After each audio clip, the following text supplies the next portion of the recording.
안녕하세요. 가치경제 박명준입니다. 지난 영상에 이어서 극악무도한 범죄에 대한 합당한 양형을 계산해 보려고 합니다. 오늘은 피해 당사자가 입은 정신적인 피해의 가치를 분석하려고 합니다. 피해자들은 육체적인 피해도 당했습니다. 박사방 범죄의 피해자에는 피해 당사자 말고도 피해 당사자의 부모님과 가족들도 있습니다. 그리고 극악무도한 범죄의 소식을 접하고 붕괴하고 있는 대한민국 국민들도 모두 피해자입니다. 모방 범죄의 가능성이 열렸고 동영상이 외부로 유포되어 국민들의 정신건강이 침해를 입었기 때문에 대한민국이라는 국가도 피해자입니다. 이번 영상에서는 피해 당사자의 피해의 가치가 얼마가 되는지에 대해서만 살펴보겠습니다. 다시 한번 말씀드리지만 이번 사건의 합당한 양형을 산정하기 위해서 박사방 사건을 그대로 가져온 것이 아니라 유사한 사건을 제가 임의적으로 가정해서 설정하고 이에 대해서 풀어가고 있습니다. 박사방 혹은 N번방 사건과는 비슷하지만 사건의 세부 내용이 조금 다르다는 것을 양해해 주시길 바랍니다. 하지만 산정된 양형은 아마도 대동소이할 것으로 생각을 합니다. 이번 성착취 사건에서 피해 당사자는 제가 만 15세의 여중생 30명으로 가정했습니다. 이 여학생들이 입은 피해는 크게 정신적인 손상과 육체적인 손상으로 나눌 수 있습니다. 정신적인 손상은 시간가치와 정신가치로 표현할 것이고요. 육체적인 손상은 시간가치와 정신가치 말고도 육체적 고통과 육체적 노동이라는 인자를 새로 도입해서 표현할 것입니다. 그리고 이렇게 해서 산정된 피해는 그대로 피해를 발생시킨 가해자들에게 나누어 주게 되는데요. 시간 및 정신가치의 피해는 가해자들에게 시간 몰수형인 징역의 형태로 돌아갈 것이고 피해자들이 입은 육체적인 고통은 매를 때리는 태형으로 가해자들에게 돌아갈 것입니다. 그리고 피해자들이 당하게 되는 육체적인 노동은 가해자들에게 노역을 지우도록 하게 됩니다. 여기서 중요한 것은 가해자들이 입힌 피해가 그대로 가해자들에게 돌아간다는 것인데요. 피해자들에게 시간을 빼앗고 정신을 망가뜨렸다면 가해자들이 똑같은 형태와 똑같은 양의 징벌을 당하게 되고 자신들이 입힌 육체적인 고통과 육체적인 노동의 피해도 그대로 당하게 된다는 것입니다. 본격적으로 들어가기에 앞서서 시간 및 정신가치의 의미에 대해서 간략하게 살펴보겠습니다. 가치경제 채널에서 많은 영상들을 통해서 이미 다룬 내용이지만 혹시라도 못 보신 분들이나 혹은 보셨더라도 이해를 못하고 계신 분들을 위해서 짧게 설명을 드리고자 합니다. 이 부분을 이해하지 못한다면 피해 가치를 산정하는 과정을 이해할 수 없습니다.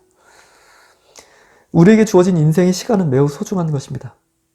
100세 시대이기 때문에 우리에게는 100년이라는 인생의 시간이 주어집니다. 이 시간을 어떻게 보내느냐에 따라서 그 사람의 인생이 달라집니다. 즐거운 인생이 되기도 하고 괴로운 인생이 되기도 하며 허무한 인생이 되기도 하고 보람찬 인생이 되기도 합니다. 누구나 자신에게 주어진 인생을 기쁘고 즐겁고 만족스러우며 보람찬 시간으로 보내길 원하게 됩니다.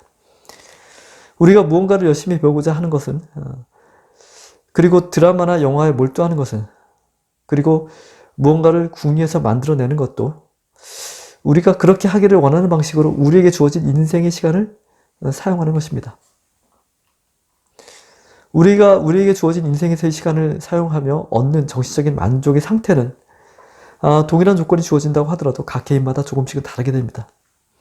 가치주의 경제에서 재화나 서비스를 구매한 소비자들이 얻는 정신만족의 가치는 해당 개인의 상태를 그대로 반영합니다. 즉 모든 개인마다 다르게 나오는 것을 그대로 인정한다는 뜻입니다.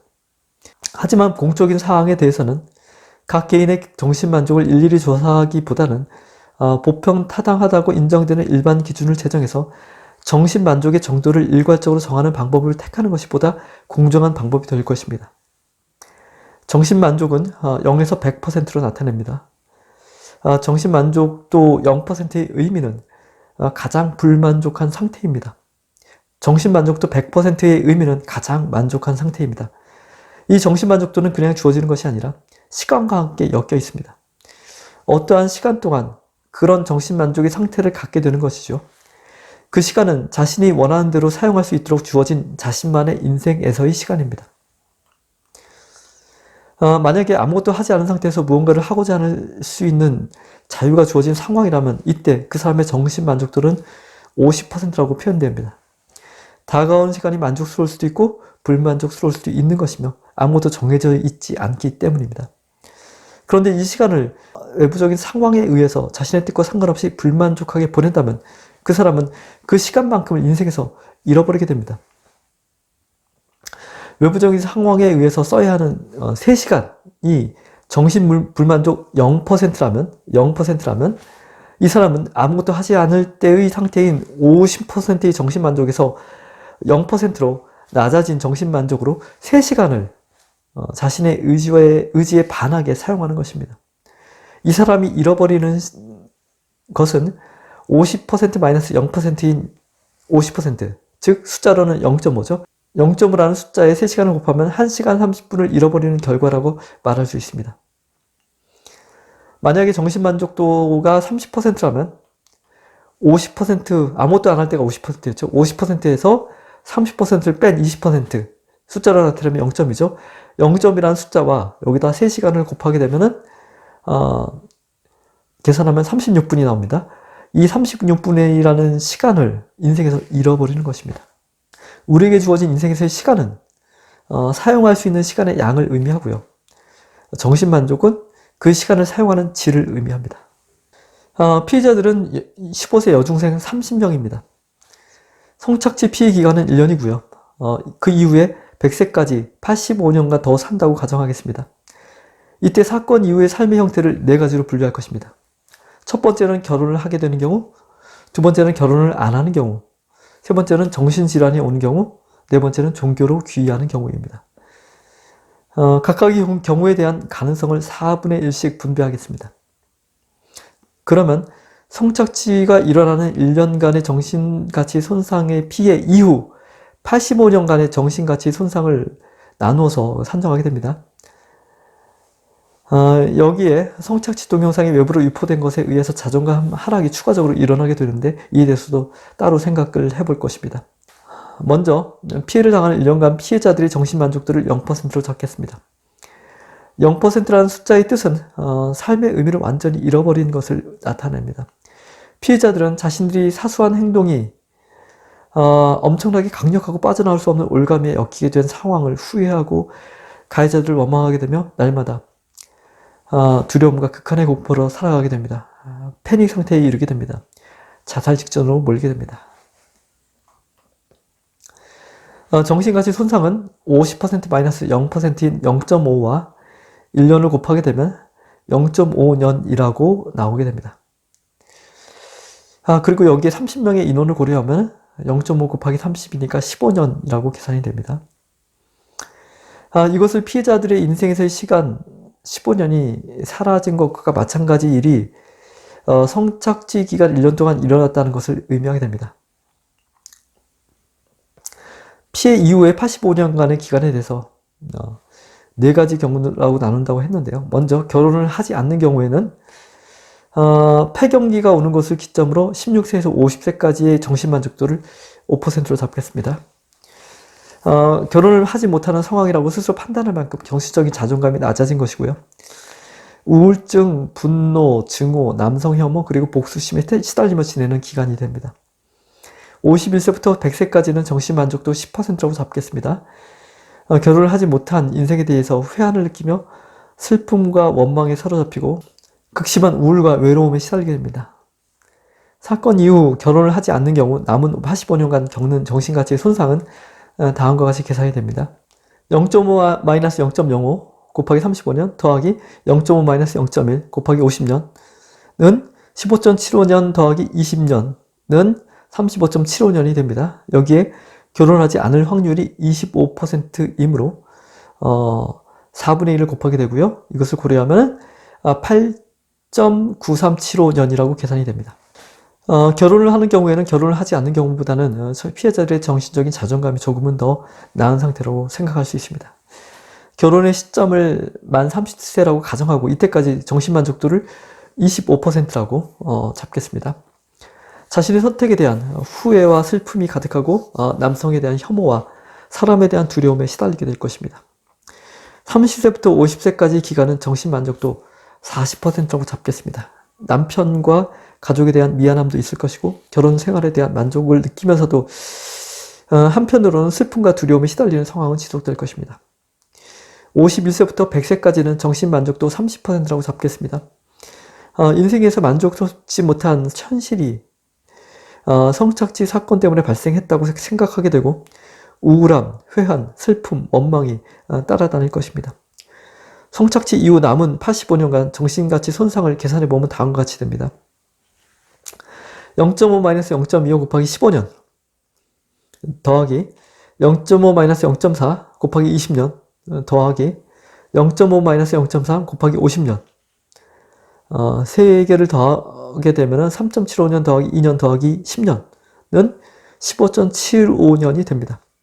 여기에 4분의 1의 확률을 고려하면 3.9375년이라고 계산이 됩니다. 정신질환이 오는 경우도 생각해야 합니다. 성착취 사건의 충격으로 정신적인 패닉 상태를 이기지 못해서 비정상적인 정신 상태에 이르게 되는 것입니다. 그렇게 되면 그 기간 동안 집에서 치과하거나 정상적인 생활이 불가능해집니다. 정신병원에 입원해야 할 수도 있습니다.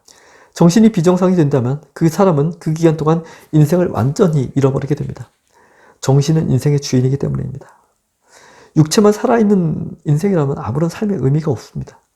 따라서 이 경우에 정신만족도는 0%이며 정신가치 손상을 계산해보면 다음과 같이 계산이 됩니다.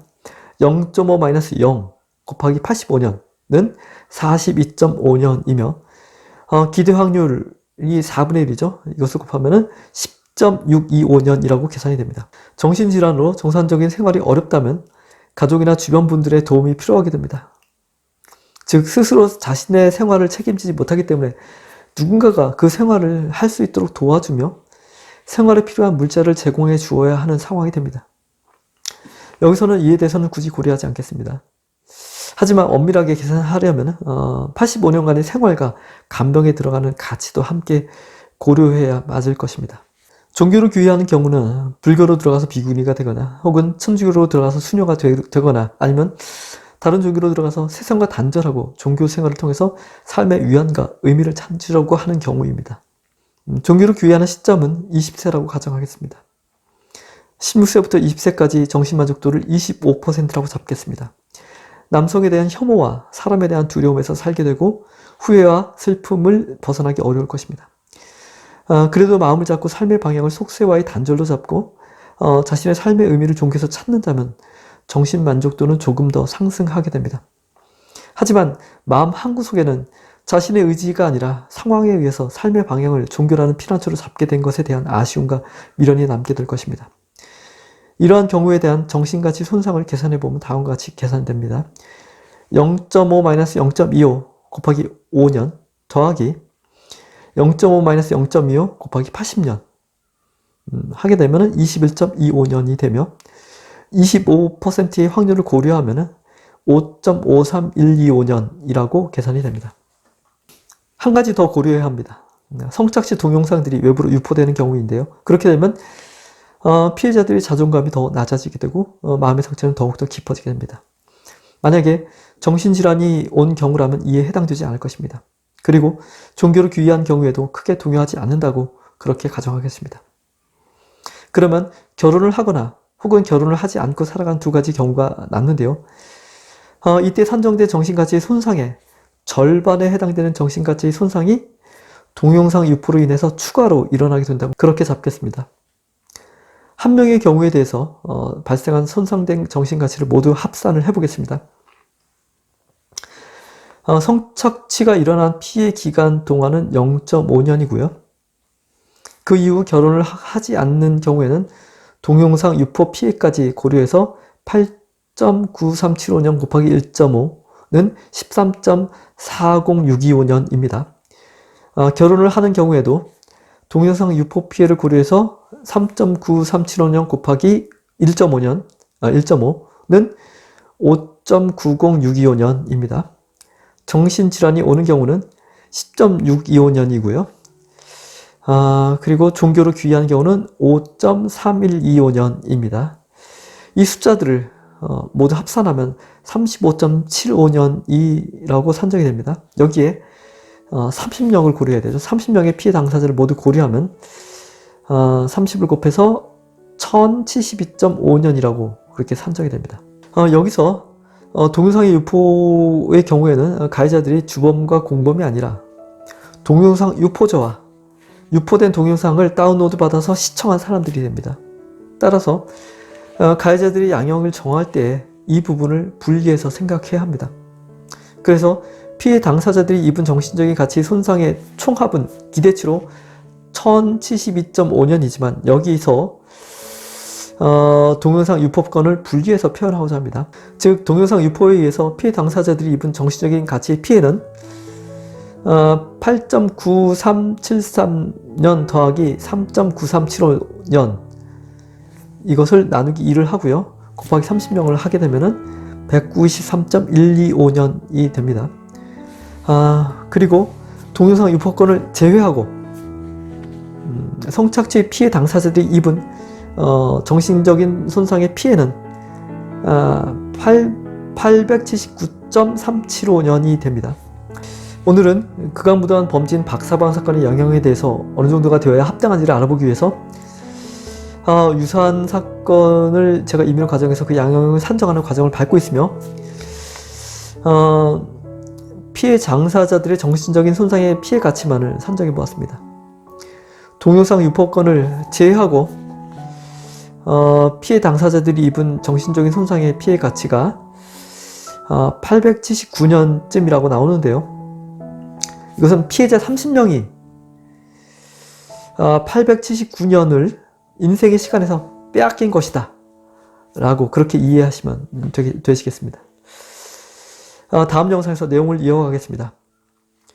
좋아요와 구독을 부탁드립니다. 감사합니다.